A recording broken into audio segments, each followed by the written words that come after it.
नमस्कार दोस्तों, सरस्वती शिक्षा समिति पाली द्वारा संचालित ऑनलाइन क्लासेज में आपका स्वागत है।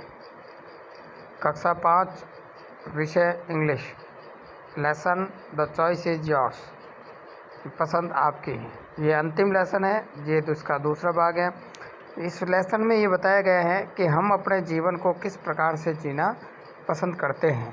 क्या हम अपने पूरे टैलेंट को, जो भी अपने अंदर टैलेंट है, उसका पूरा यूज़ कर रहे हैं, या फिर हम अपने गुरुजनों की, अपने टीचर्स की बात को नहीं मान करके, अपनी बुक्स को नहीं मान करके अपने हिसाब से जीवन व्यतीत करते हैं और अपने टैलेंट का पूरा उपयोग नहीं कर पाते हैं और जग हँसाई का कारण बनते हैं।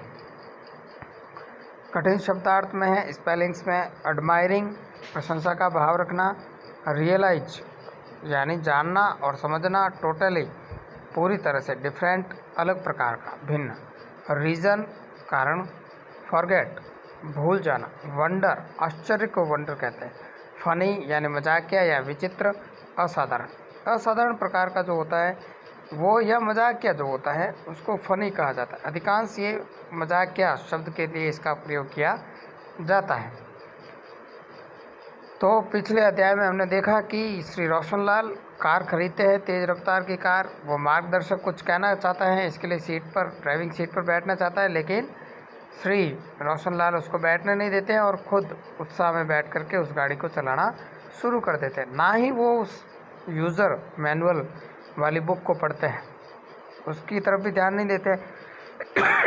मार्गदर्शक ने उनको कहा भी था कि आप उस बुक को पढ़ लो, कोई बात नहीं, लेकिन वो ध्यान नहीं देता है और सड़क पर गाड़ी को उतार देता है। अपने मन में गाना गाते हुए उसने सड़क पर बिना इंजन की शक्ति की गाड़ी चलाई, यानी कि जितनी शक्ति उस इंजन की थी उस शक्ति का प्रयोग नहीं करते हुए जैसे रोज़ गाड़ी चलाता था वैसे ही गाड़ी को चलाने लगा। जहाँ कहीं भी वह गया उन लोगों को अपनी तरफ मुस्कुराते हुए देखा। उसने सोचा कि वह उसकी नई कार की प्रशंसा कर रहे थे। बेचारा श्री रोशनलाल, वो जहाँ कहीं भी गया उसने लोगों को अपनी तरफ हंसते हुए देखा, तो उसको लगा कि ये लोग मेरी नई कार की प्रशंसा कर रहे हैं, इसलिए मेरी तरफ मुस्कुरा रहे हैं। लेकिन वह नहीं समझा कि वे पूरी तरह से भिन्न कारण के मुस्कुरा रहे थे। लेकिन उसकी समझ में ये नहीं आया कि ये किसी और कारण से मुस्कुरा रहे हैं। क्यों? क्योंकि उसने इतने अधिक सालों तक एक पुरानी कम रफ्तार वाली कार चलाई थी कि वह तेज़ रफ्तार वाली कार चलाना भूल गए। अब उसके पास पहले जो कार थी वो बहुत ही कम स्पीड में चलने वाली थी और वो चाहकर भी उसको तेज़ नहीं चला सकता था। तो धीरे धीरे उसकी आदत ऐसी बन गई कि वो एकदम धीमी रफ्तार में गाड़ी को चलाने लगा। इसलिए अब वो कार को तेज़ चलाना भूल गया था। इसलिए अब वह देश की सबसे तेज़ रफ्तार कार को भी साइकिल की रफ्तार से चलाते हुए सड़क पर था, और इसीलिए वो देश की जो सबसे तेज़ चलने वाली कार है उसमें बैठा है, लेकिन उसको कैसे चला रहा है? एक साइकिल की गति से चला रहा है। और इसीलिए लोग उस पर हंस रहे हैं कि देखो कैसा बेवकूफ़ है कि इतनी महंगी कार है, इतनी तेज़ चल सकती है और इतनी आराम से धीरे धीरे चला रहा है। इसमें कोई आश्चर्य नहीं कि लोगों को ये मजाकिया लगा। संसार के अनेक लोग श्री रोशनलाल की तरह हैं। उनके पास आश्चर्यजनक शरीर और दिमाग है, लेकिन वे आध्यात्मिक शिक्षकों, गुरुओं को सुनना नहीं चाहते जो कार की कंपनी के मार्गदर्शक की भूमिका में है।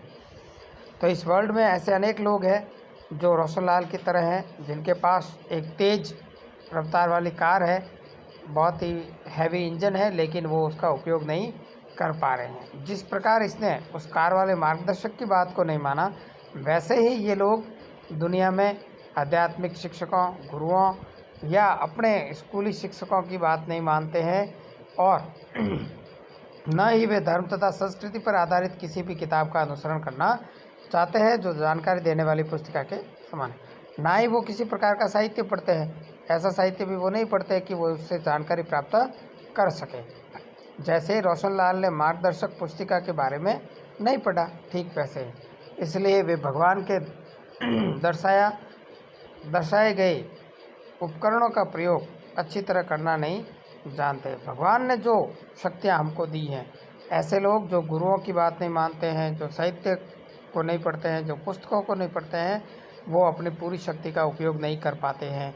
वह दयनीय, उबाऊ या व्यर्थ का जीवन निर्वाह करते हैं, और ऐसे लोग दयनीय हो जाते हैं। एक ऐसा जीवन जिसमें किसी प्रकार का कोई रस नहीं होता है, ऐसे व्यर्थ जीवन का निर्वाह करते हैं। जैसे श्री रोशनलाल जो तेज़ रफ्तार की कार एक साइकिल की गति से चलाना था, वैसे ही जैसे रोशनलाल अपने मार्गदर्शक या पुस्तिका को नहीं पढ़ कर के पूरी शक्ति से भरपूर उस कार को भी धीरे धीरे चला रहा था, वैसे ही ये लोग अपने आप का जीवन नष्ट कर रहे हैं। अब आपको विचार करना है कि आपको कैसा बनना पसंद है। आप पसंद आपकी है कि आप कैसा बनना चाहते हैं, बहुत अच्छा तेज बनना चाहते हैं, या अपनी शक्तियों का प्रयोग नहीं करते हुए एक निरीह दयनीय जीवन जीना चाहते हैं। धन्यवाद मित्रों, आज इतना ही।